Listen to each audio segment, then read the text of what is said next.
Guys, another week. Thank you guys for spending this time here. Juan, it's been quite the journey this year. I think we're actually coming up on a year, if not already hit the year mark of having sat down and do this. So I want to thank you, Ryan, for joining us because for me, and I'm sure for Juan, it's a pretty special moment. And so to have you here with us is exciting, because there's a lot that you do that I'm curious about that I'm sure other people will be curious about as well to find out. So, thank you for coming in and joining us. Well, thank you for having me. When Juan told me on Tuesday, I believe it was, I've been honestly kind of looking forward to it all week and sitting down in this forum. I see what you guys do, and I'm a big fan of everything that goes on here, obviously, being a small part of it, but whatever I can add to it, I'm very grateful for. Let me say right there that you're a huge part, right?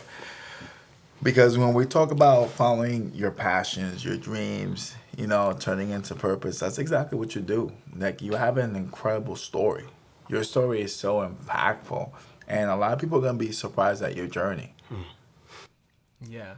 And so that's quite honestly what I'm excited to find out about. Like you do a lot, Yes. you know what I mean? And you're a young guy. So that's inspiring even for me and I'm sure for many others, you know what I mean? So I'd love to know like, what that journey has been like for you, what led you up to this point, how you found gift and things like that. What could you fill me in on from that aspect? So I'm 25 years old currently.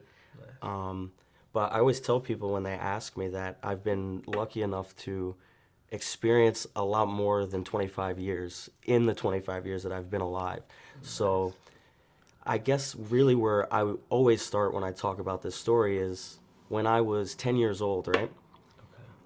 With the wrestling and everything like that you guys are aware of, I'm a pro wrestler, right? Travel around everywhere I go, meet different people, all of different aspects of life and stuff like that, and it's wonderful. But it started really when I was probably about, I started taking it serious when I was about 10 years old because I had something called conversion disorder, where essentially my brain shut down my entire body and I was paralyzed from the neck down Wow. for about 2.5 years.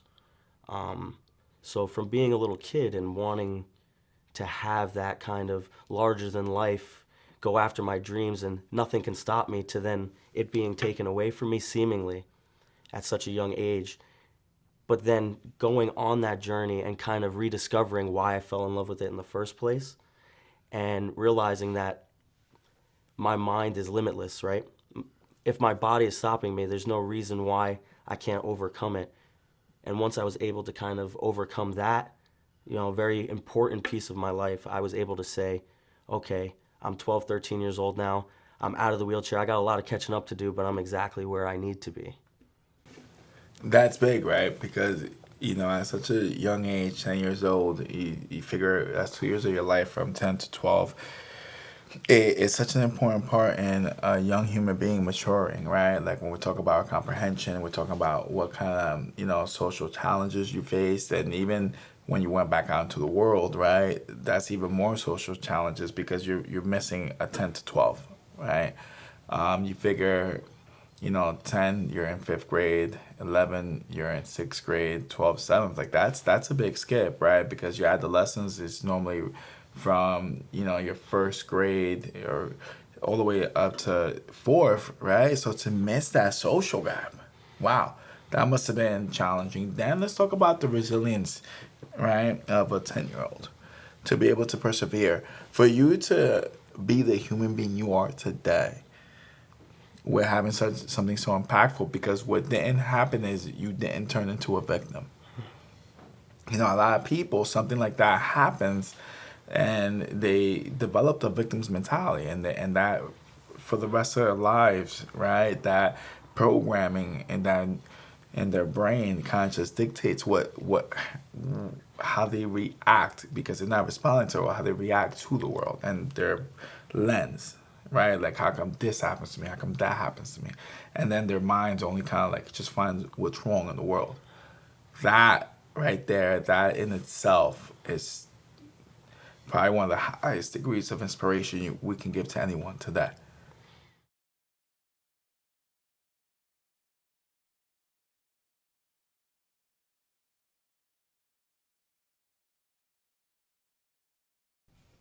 Yeah, absolutely. I'm actually curious. I mean, that kind of blew me away. I'm not gonna lie, Yeah, right? So, first and foremost, sure.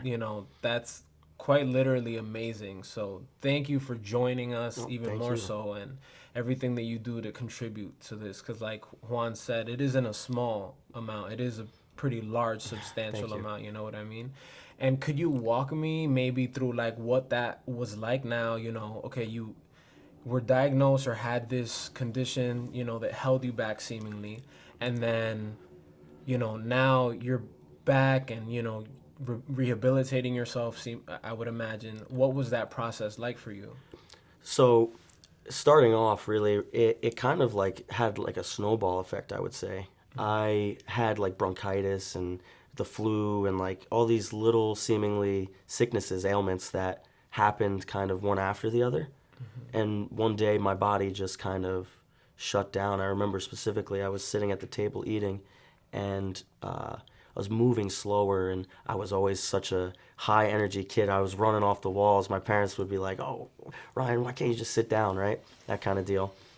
Uh, and I remember like cutting my steak or whatever I was eating that night, and drops, and I fell off the chair, and I woke up and I couldn't move, and it was definitely very challenging, especially since I was very involved in sports at that age already, and had those goals already at that age, and knew what my passion was and what I wanted to do, and to kind of have that taken away. It was more.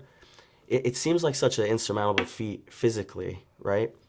But when I speak about this to other people, when I tell them that this happened, like the amount of mental challenges I had to overcome just simply because I didn't understand yet.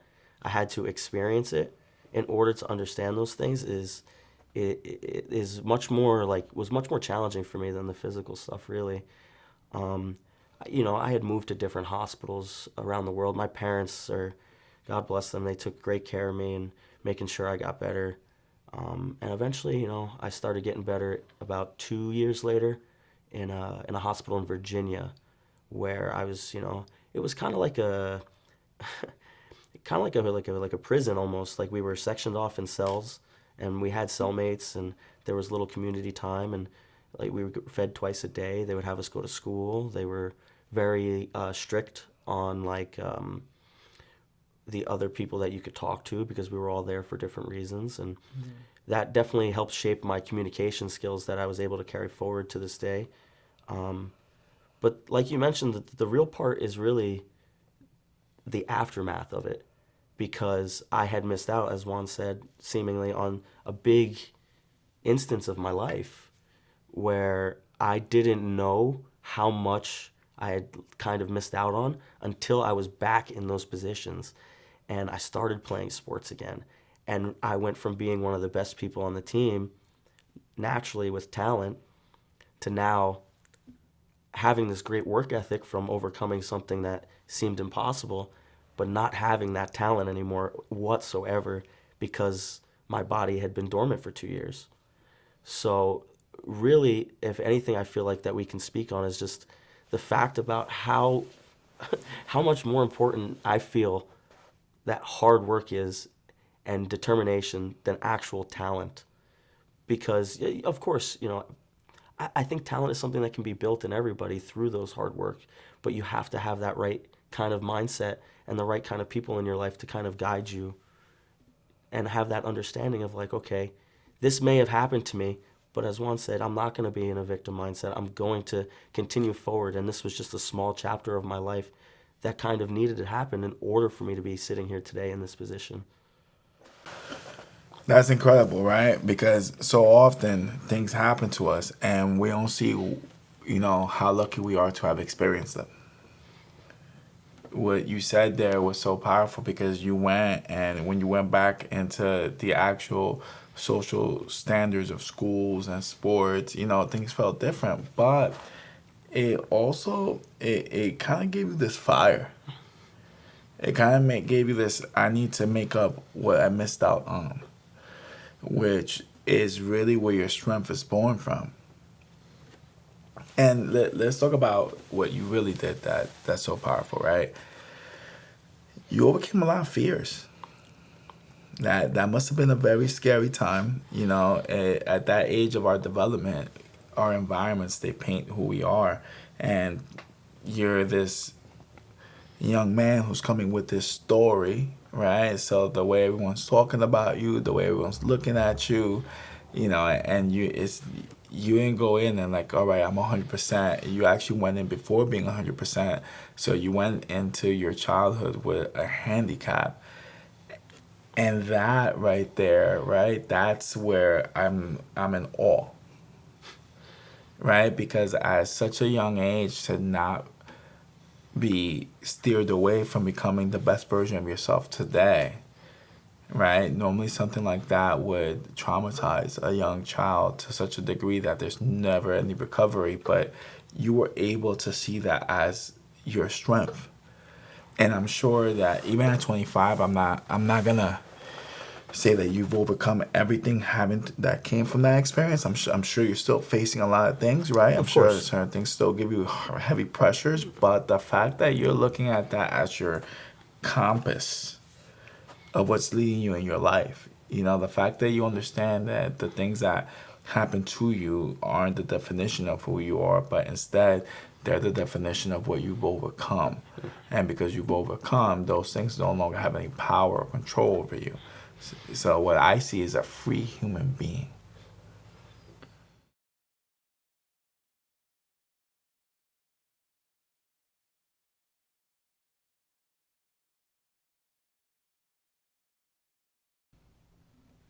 Yeah. So, quite honestly, that's how I feel. Like, as I'm sitting here and, having you kind of express what that journey was like, in the process of that, what I'm kind of gauging from it is, and I'd love to know more from your perspective, is going through something that was so challenging in that magnitude, especially at that age. It kind of forced you, especially coming from your words, right? Like somebody that was talented, that felt maybe gifted at some point, you know, to go through something like that and overcome it, the mental capacity that you probably had to like just conquer and gain in the process of doing that probably also showed you something else that's really valuable as well, that yes, you could be talented like you mentioned, but the strength that you could have to overcome all of those things mentally and then push through and come out the other end is probably the most inspiring thing about that, because I feel like other people could use that, much to the effect of what you guys are saying, that sometimes we look at these things and think, why me? Like, become the victim, you know what I mean? But Absolutely. if you change the lens that you're looking at the world through and say like, why not me, you know what I mean, and see where it takes you once you get out the other end. Like, I can only imagine, I mean, you're a living example of that, what happens when you go through these things, you know what I mean? Yeah, so I feel like to add further kind of on that too, I didn't always have this perspective either. Um, I There you go, went that's big. through I went through life for a while, being a teenager and even a young man. I didn't really feel like I understood the importance of my journey until I started kind of hanging around here and I met Juan and kind of going on my own journey of self discovery, spiritually, emotionally. I realized that, well, a few things. One, that I can tell this story freely and without the pain that I once felt because I can use it to inspire a whole bunch of people that may not be feeling or have that perspective that I have now, and I may be able to give it to them sooner. So then, in turn, they can kind of progress further than I did. And that's amazing to me is that I'm able to use this kind of story to tell people, like, yo, you can do literally whatever you want. You can be whatever you want. Nothing, nothing can stop you. Literally nothing. And, I had to suffer, sure, of course, through different relationships and through different circumstances with different people in order to kind of find an understanding. But I'm so grateful, honestly, for all of it happening because, like, I can't even sometimes explain the amount of joy that I'm able to feel on a daily basis now, just because I constantly remind myself every morning, whatever's going on out there in the world or within me, yo, I can walk. Like, that's pretty dope to me. I can walk. Yeah. Like, I feel like we take that for granted sometimes. And even me too. Like, I got in that cycle for a little bit of like, okay, I'm back to normal. Yo, I'm great at everything. I got a huge ego now. I can do whatever, I need to do again. And then things go wrong, and I'm like, oh, okay, that's where I slipped up. I forgot who I was. And it's just a constant reminder of, yo, I've come such a long way, and I know I'm going to evolve even further. So I have to remind myself constantly that every day is a blessing because I'm able to attack it fully. That's so powerful. First, let's start off with that magical, sentence that you just said. Hey, I can walk. Right? Because sometimes we go through these things, but we forget that it's because we go through these bad things in our lives, right? And that goes with what happened there. That goes with, people, relationships, family, friends. That goes with business, work, whatever endeavors. And it's because we go through those bad things that when the good things finally happen, it might feel unreal. It might feel like it's too good to be true, right? Because end of the day, I always say that people first are born naive, then they become cynics once somebody kind of hurts them in some type of way or fashion. And then courage is born where they learn to have faith and believe in life again, right? So it's such an incredible thing because that's exactly what happened. I love the fact that you pointed out that it didn't happen like as soon as you recovered. You actually went through a couple of years of, like ego living, not understanding what's really important. At that moment, you definitely did not understand what love is because love is what frees us all. If you understand that love is for the advantage of the other, and you understand that love is giving, then that's where freedom really lies, right? Because then you're just doing to do. You're never expecting anything in return. It's not conditional, so it's not codependent upon anything, and it doesn't matter what you receive in return. The way it really works, it's that the blessings come from where you least expect it from, so don't even look. Just do. Right? But the fact that you went through those couple of years, with the wrong attitude, with the wrong philosophy, the fact that you suffered because of all that is why you take it, now that you are a professional wrestler, your career is taking off to like, it's incredible. You're flying all around the world, not the country, the world, right? And at the same time, you're a huge contributor to Give Fitness, not only as someone who trains people at the gym, not as someone who inspires the next generation of children through the physical fitness programs, but let's even talk about what you do in assemblies and how you share your story in front of kids, parents, administrators, teachers. You're inspiring all these audiences, and that's what I'm aware of. From the world that I've exposed you to, but the world you expose yourself to with professional wrestling, what you do over here is what you do over there. So at this point in time, to impact thousands, possibly millions already by now, because I know you've been a professional wrestler now 5 years. Like it's like wow, like you went through all that hardship and finally you were able to find light by surrounding yourself in a good environment with good people, and you started to see how beautiful life can really be.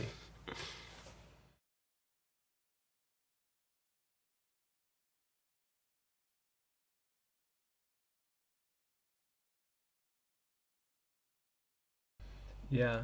And I'm incredibly excited and interested to unpack the whole pro wrestling side of you that we haven't got to yet, right? Absolutely. But before we even get to there, I'm curious because you mentioned, that you didn't always have this perspective. And I think that we can't lose sight of that either because I think that's part of the journey, right? Of course.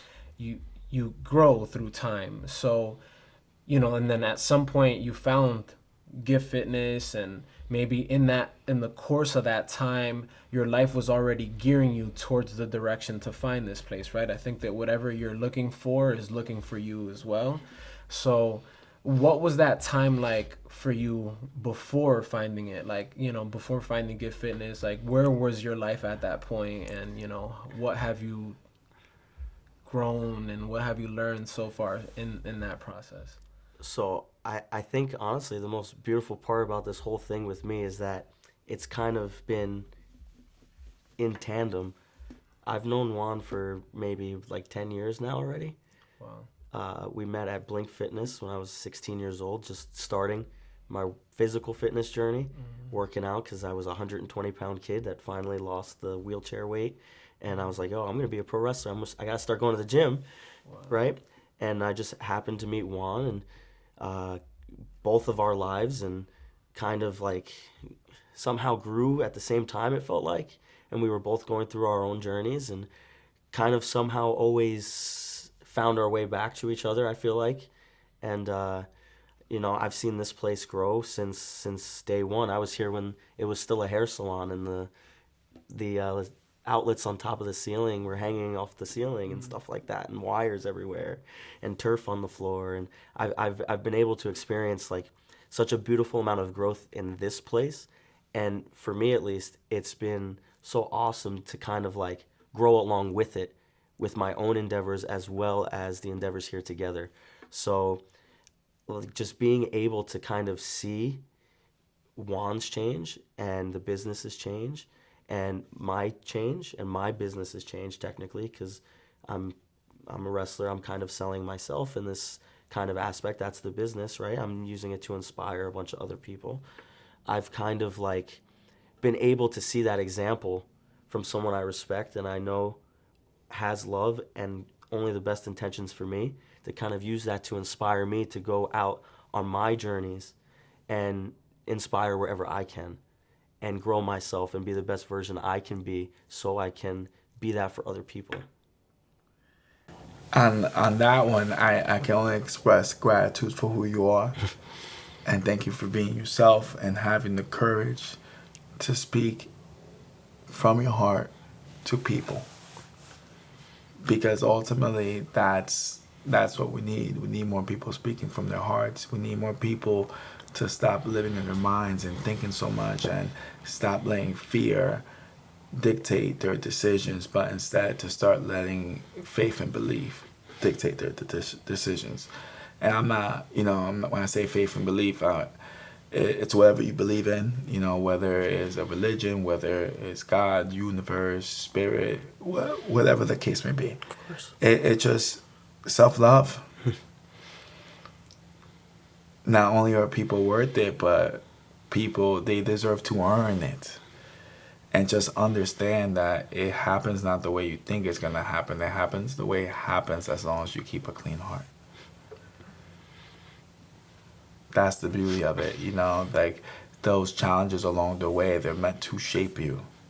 Right. Those people that challenge who you are, they're meant to forge you into who you're supposed to become. And then all of a sudden, just like, with pressure, you become this fine diamond that goes and shines in the world we live in today, and then you go and you get rooted in a community, in a town. Hopefully, if your light shines bright enough, a state, maybe a country, and if it shines to the level of the sun, hopefully a world, right? You take root, and then you just give what you have and watch the fruit come. Watch the fruit develop other people to be great. Because ultimately, it's about studying the greatest and becoming greater, but not for yourself, but to be the example for others, so that way that everyone's lives could be better. There's enough out here for everybody. There's abundance. It's just, how do you choose to view the world? Because you view the world as who you are and as what you are. So my ultimate understanding is that life is for loving. Yeah. So I'm able to look at the world with eyes of love. And that's where my strength comes from.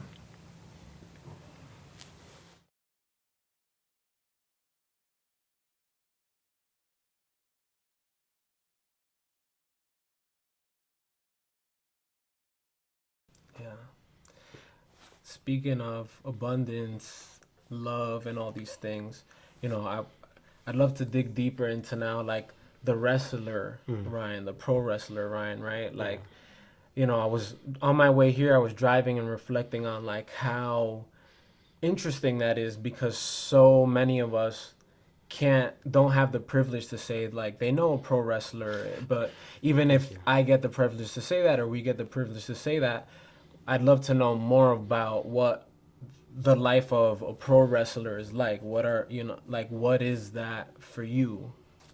Yeah. I didn't always understand it, even though when I started, I thought I did. Oh yeah. So it's something that's been within me since I was a little kid. My first memory of being alive is sitting in the den of my home on a small like antenna TV in the den. We didn't have cable, nothing like that. And I remember SmackDown was on, and I just first time I saw the world was I saw wrestling, and that always stuck with me. It was a big thing for my family. My dad would watch it with his grandfather, and with his father, and then I would watch it with my father and my brothers. So it was always something that I was like, this is what is calling to me. This is what I'm meant to do. And there's been a million different things of people saying like, oh, you're too short, or you're too this, or you're too that. And I never, even since a little kid, never just in one ear out the other, in one ear out the other, in one ear out the other. And I kind of always had this fascination with the sport of it, and the athleticism of it, and the like the grit of it, and the hard work it takes to kind of stay in that condition year round, because there's no off season to any of this. It's always go go go go go. And when I was 18 years old, I remember I did very well in school, and I had told my parents like, I'm not going to college. And they were definitely not very happy with me at that time, which is completely understandable because they're worried for me. They're showing love, which I also didn't understand at the time, but that comes, right? And I saved up my money for 2 years, a year and a half, until I was 19. And I drove my 2003 Toyota Corolla 4,000 miles to Calgary by myself, Nice. and which is Calgary is a very like world renowned area for wrestling. Like the Hart family is from there. Bret Hart, Right, Owen right, Hart, right. guys like Chris Jericho came out of there. My trainer Lance Storm, who was on TV for a number of years and is very influential to a lot of different wrestlers that still do it today. So I knew like if I make a legitimate shot at this, I had to work hard, save my money, and go to the best place I could to kind of learn. And I'm starting from scratch, right? I thought I would be this protege, this amazing addict 'cause I've been watching it all these years. And when I tell you I was terrible, I can't even begin to imagine the amount of fear I had of just being in front of crowds and people seeing me in my underwear, basically, right? Right, And that, and like, that was so like, it took a while for me to get over that too. yeah. But I ate, slept, and breathed wrestling for a majority of my life. And then just being there with other like minded people and with someone who had made their living off this for, at that point, 35 years, and doing it, train 9 in the morning till 5 o'clock at night, 5 days a week, going back to my house, my area, eating, going to the gym, going home, calling my girlfriend at the time, and going to sleep the next day and doing the same thing again. And it was just like okay, like I'm finally living the dream. It never felt like work. And I was beaten up, I was bruised, like those ropes. I tell people all the time the ropes are like the when I first started, that was the most shocking thing to me because you see these guys just hitting ropes hard and springing off of them and doing all these amazing things. The first day I hit the ropes, like it's rope Right, tied really tight. right, right, So you wake up the next day with a bruise like this big right, on your right. on higher back, Yeah. and you're like, yo, I never see these guys bruise on TV. What's going on? What's going? Right, And then you kind of come to the understanding. It's like, oh, it's like life. You have to be calloused to it. right, You kind right, of go through the suffering, and then the scars aren't there. right.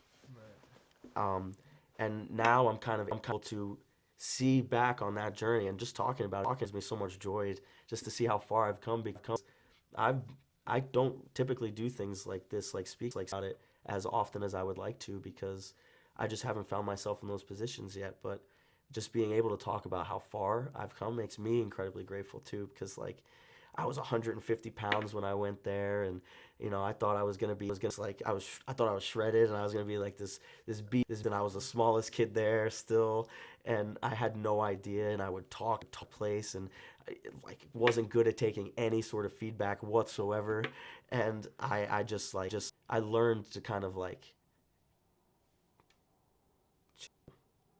just be and experience. Like I'm, if even if this is as far as I get, I saved up thousands of dollars for years on my own with no help to be able to come out here and live for 3, 4, 5 months, whatever it was, and experience what it's like to be a pro wrestler and train at this level. And then once I realized, wow, after like a month or two, I'm starting to get really good at stuff. Like, starting to execute all this stuff incredible. Other people are starting to tell me like, yo, like you might be able to do something with this. After my whole life I've been told, oh, that's just a silly dream. It's just, you should go to college, you should do this, you should do that. Maybe if you do that. And then finally, like, kind of awakening the people around me. What I saw the whole time was just an incredibly gracious experience for me too, because it was like, okay, you know what, almost like an extra boost. Like I already knew, but now I know. Like now it's like, all right, I'm glad you're on board with me. And like having my parents watch me once I came back home from Calgary, and come watch me come wrestle, and then like, oh my God, we're so sorry for like not supporting it fully. We were just scared, but like yeah, you're really good. Like, and having my friends who like laughed at it. Like, I remember specifically, I don't know if he's gonna be mad at me for telling the story on here, but I'm kind of say it anyway, and we'll worry about it afterwards. But Preston, who's a trainer here, who I've also worked with for a long time, um, I told him when I was 17, like, yo, I'm gonna save my money, because we were working at Blink together, at the gym together, and I had told him like, yo, I'm gonna save my money, and I'm gonna be a pro wrestler. And I remember just him being like one of my biggest doubters. He's like, really? And I was like, yeah. And now just like seeing like all this love and knowledge of wrestling that he has, like he is so like immersed in that world that I showed him honestly that it was possible to do these things, which is incredibly inspiring for me, considering what him and Juan have done with this place here too. Right. And it's just been so like, everything happens like in tandem, and like what he said before like really touches me deeply, because it's like it's not from where you expect it. Right. Like you expect it to be from this person or happen at this time, and then kind of let go of that, and it just happens. So first, let's touch on the fact that when you first started, you were not good, right? That's so important, right? Because if you have that understanding, that's like anything in life. Like nobody starts one day and they're just great at whatever they do. It comes to, Michael Jordan, right? He failed. They took him out the varsity team. Kobe Bryant, he didn't even make the team when he was like 12, 13 years old. Anything that it's a beginning process, right? You're not going to be good at. It actually has to do with the time that you put in. It has to do with the effort. We are all aware of the 10,000 hour rule, right? That's how long it takes for your actual brain chemistry and your neuron plasticity to actually take hold, to actually develop mastery. If you think about someone like Bruce Lee, he wasn't great at the beginning. He wasn't good. Then he trained, and he got better. When you think about all these great people who have come in our lifetime, who've ever done anything great, it's because they put in the effort. It's because they put in the work. And it's so powerful that you talked about, the level of fear you felt, right? Because that's also the other thing. It's like in anything in life, when you first do it, the level of fear that you're going to feel, it just is such a pressure. But again, you have to ask yourself, am I feeling fear or am I feeling excitement? And the reason why I feel this pressure and this feeling is because I'm actually interested and what I'm currently doing. So a lot of times people miss that, where that's actually your compass guiding you. That's actually the mark of how to get to where you need to get to, right? That's actually the thing that's actually pointing the way, because if you're not being challenged, you're not really growing. Right. Are you gonna just go and experience one form of life but not experience all the others and then make a decision upon what's best?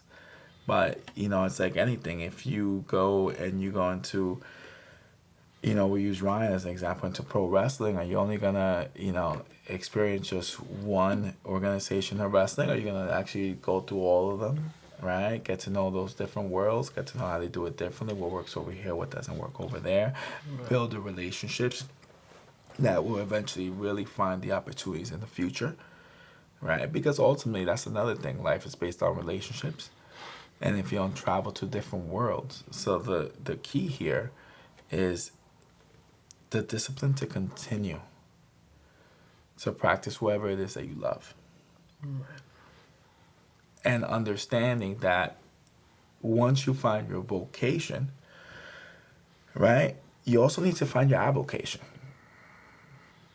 right? Because your vocation is wrestling, but Get Fitness is your avocation, right? This is where you work, this is where you impact people, but the skills you're learning here, you're transferring them over. You know, your vocation is your media company, right? But your avocation is people. When it comes to managing restaurants, managing storefronts, like that's your avocation. Right. That's what you do, at the beginning before you set this off, and now you get to eat off all of them, Right. right? My vocation at this moment in time is it's really human nature and leadership.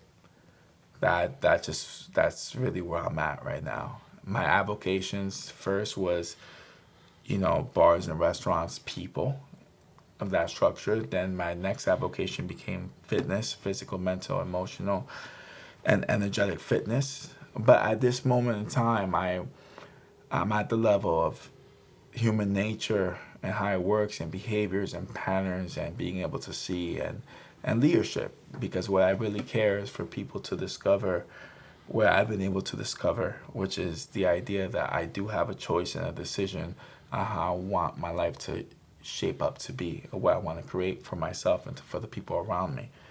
So at this point now, that as I travel into different worlds, whether it's a school in the DOE, right? I'm talking to a principal administrator or a president or a vice president of a head of operations of a corporation, or whether I'm talking to other committee members in the United Nations, or I'm talking to other gym owners, which I experienced today. I'm really here to point the way for others and just teach them more about themselves, right? How to organize all this so you could be as effective as possible and be a high performance human being, right? That you're responding to all the fires that are around us, because as we lead, the level of what we can handle, our capacity just continues to grow. It's that level of discipline, right? And then even as other things come into your life, when it's family, when it's children, right? On top of all the people that you're responsible for, how to actually be able to balance it all. So what I like to say is that now I create blueprints and systems for life. And I'm able to take a look at other people's lives, and I'm able to just make little adjustments.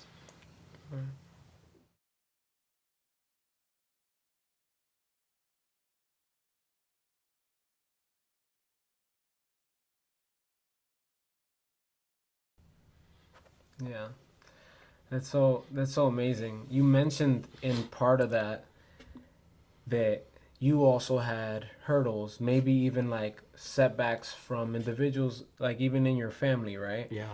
And I feel like for all of us, I know for myself, I definitely experienced pushback from people that were closest to me, like, oh, go to school because I didn't go to school, or XYZ, any number of things that you've already mentioned. And so, but I feel like maybe because I'm not in the space that you're in, wrestling, pro wrestling in particular, has like misconceptions that people don't understand. Like you mentioned, for example, like ropes. Just like me, I'm thinking like they're pretty springy, maybe, I guess, because they look pretty springy. So that must be, how hard could it be until you have somebody like yourself that unpacks it for us all. You know what I mean? So, what are those other misconceptions that maybe people aren't aware of? In the pro wrestling space. There's a few, honestly, that I would like to touch on here. Yeah. And honestly, I think it wraps back into what Juan just mentioned. The first one's more of a physical one, I would say, which is, that mat is not soft. It is checkered, like steel. This about 2-inch thick plywood to fill the gap, a small mat, and a piece of canvas. So that gap when people are getting body slammed and jumping up is the gap between the wood and the metal. That's all it is. That's why it looks springy. It's because it's wood hitting against metal.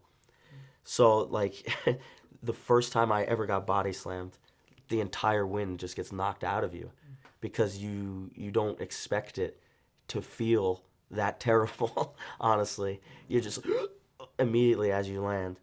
But I think the more important one that I would like to discuss a little bit is the challenges that it brings up in those other aspects of your life, because it is incredibly hard to be able to, let's say, for instance, about 3 or 4 weeks ago, I left on a Wednesday night and I went to go wrestle in Germany. And I wrestled for a big company over there, and I had an amazing time, and everybody was super respectful, and got to meet tons of different people from all different avenues, and see something on a really high level on a complete other side of the world that I hadn't experienced yet. But then to come back with little to no rest, go straight to the gym, go out to dinner with some friends to kind of balance that relationship because they're excited to hear about it. Then the next day to go and drive 3.5 hours to Massachusetts to wrestle again, to then go to Connecticut to wrestle the next day, to then go here, to then go there. Like that travel is what really makes it a little bit challenging to kind of balance those other aspects of your life.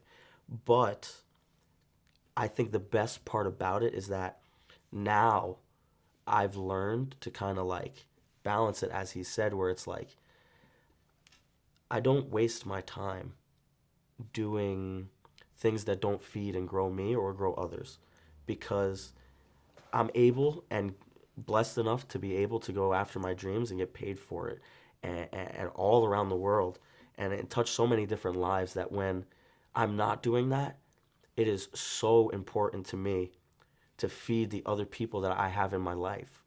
Whereas when I first started this, I would just be on the road, and it was not even nearly the amount of like insane that it is now for me. And I would just be like, oh, I'm gonna go home and sleep. Like there's a family party, like nah. Oh, there's friends going here, nah. But now it's like I get off the plane and I have a little bit of time, and then I gotta go to this thing, and it's like, absolutely, I love all these people. Like, let's do it. Like, I'm gonna take care of me, and I'll be there, and I'm gonna be there fully, as opposed to not having that idea of balance within it. So I think the real misconception with wrestling in general is how much it can take from you if you allow it to. But that's really how powerful the human mind is that you should, like he said, you have a choice. And it's not that you should, but when you have that understanding, you know that you're able to fly all these places, wrestle really grueling, hard-hitting matches, rest, recover, go to the gym at a high level, and then still be able to show up at a high level for your friends and family and loved ones. I think is truly what allows everything to kind of work in tandem with each other and work in sync. And that's really the part that I see other wrestlers struggle with, because I've now found myself within a role where a lot of the other wrestlers that I share locker rooms with, I guess the best way to put it would be they feel my energy. They know I know. So when they're going through, breakups, or they're going through tough times, I don't tell them, but they know that I've experienced. They just feel it, and it was an odd sensation at first to kind of like have that understanding, like how like why is this person coming to me of all people? And then you start giving to them and being able to share your experiences of, like we talked about the wheelchair or suffering through breakups or suffering through people doubting you, and you're able to share that with strength and love, then other people are able to grow from it. And I think that's really, really where the challenge of wrestling comes into play. Is not everybody, they kind of find themselves in that victim mindset and that area where they're like, this is hard. I'm traveling all over the world. I'm just going to, this other relationships don't mean anything to me. Wrestling is the only thing that means something to me. Like, these people that love me, they'll always be there. When that's not the right perspective. It's, you have to be where you are at all times. That's so important, right? Because that's understanding that you have to warrior all parts of your life. And what does that mean? You have to warrior your life's work. You have to warrior your partner's relationship, kids if you have, right? Your family, and then you have to warrior your friends, right? And those people that have come into your life as mentors, as allies. You have to be 360 with that. And will you ever be able to be perfect with all, be able to give equally? No, but it's so important to have them all. Because the reality is that they're all part of your core strength. And once you neglect one, you're neglecting yourself. And it's like anything, life is energy. So if you understand energy, pay attention to what makes you feel complete. Pay attention to what makes you feel whole, what's wholesome. What encourages you. And then also understand that sometimes when people are challenging your thinking, it doesn't necessarily mean that it's bad energy. Because I also believe that, and this is probably the best way. I'm going to use you as an example. Please. At the beginning, you used to challenge my thinking, but it was more like you were trying to understand the way I thought. Where if I would have taken it personal, why is this human being always challenging my thinking, as opposed to thinking he's curious about the way I think because he sees the outcome of my life, so he's looking for a better blueprint of thinking, right? Be aware of that. Just sometimes because people challenge your thinking doesn't mean that it's negative energy. No, they're actually on the journey. They're looking for the path. It's up to you to point the way. So just be patient. And it's so important to understand that, the idea of real strength is humble confidence. Right? Real strength is not that you overpower people. You actually empower people through your kindness. If you can remember that, you're going to live a blessed life. And give up self-importance. What does that mean? Really give to give. Don't give with the expectation. Now also know that you are a human being and I give it all, but I also know that I don't make it everywhere to give. So I don't guilt myself, nor do I punish myself, nor do I try to feel any type of sympathy or pity for myself. And it's important that I state that, right? Because the idea is that confidence is just giving it your all and doing your best, no matter what the outcome, no matter what the result. And then if you can have a pure intention, right? Because I tell people all the time, you can copy my behaviors, you can copy my language, but if you don't have pure intention and the right motivation, you will not get my same end results. It is impossible. You have to be authentic and genuine about whatever it is you're looking to accomplish. And what does that mean? Understanding that as you try to accomplish great things in life, whether it is your purpose, whether it is love, whether it is family, friendships, whatever goals, right? You have to do it with pure intention. And you will be challenged. Because kindness is actually not the normal in our world. Love, faith, belief is not the normal in our world, right? Like we live in a world where, a lot of people they no longer have those things inside them. So as in opposed to being upset or complaining about the challenges, right? Enjoy them. You're touching hearts.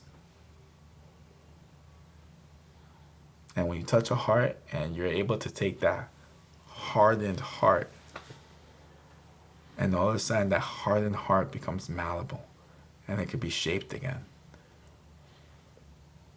into this beautiful energy that brings hope to this world.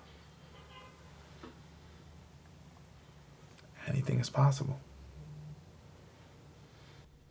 Yeah. Yeah. Well, what I could tell you is that I feel incredibly inspired, seeing your journey, or at least hearing it as well, for the most part, has been, to say anything that but a treat is an understatement, you know what I mean? So I thank you for, sharing all of that with us, because your glee, your excitement, like the joy and love that you have for this comes across as you're speaking, you know what I mean? Thank you. It makes me excited for the things that I love, hearing you talk about the things that you love, you know what I mean? So before we wrap up, I'd love to know what's the future looking like for you? What are you excited about moving forward? So I'm definitely excited to keep doing some more traveling, experiencing new things, meeting new people, and kind of not being so attached to a goal or an end result as much as I am to a quality of person that I am, and knowing that everything else that is meant to happen and that I've ever wanted is just gonna happen because I'm becoming the kind of person that stuff happens to. And I think there is the real secret lies for whatever you are chasing after or whatever feeds you, whatever speaks to you, is that when you work on yourself and you love freely with good intention, like Juan said, that the things you've always wanted, they just happen. And I'm kind of just in a place right now where I'm just excited to see what's going to happen next because I'm not sure.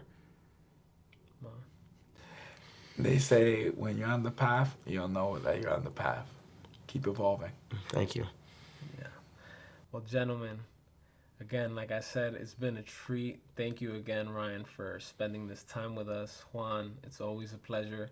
I'm excited to see who we get to sit and spend time with next. We are who we believe. You're a rock star, dude. Yeah, you killed it. Thank you.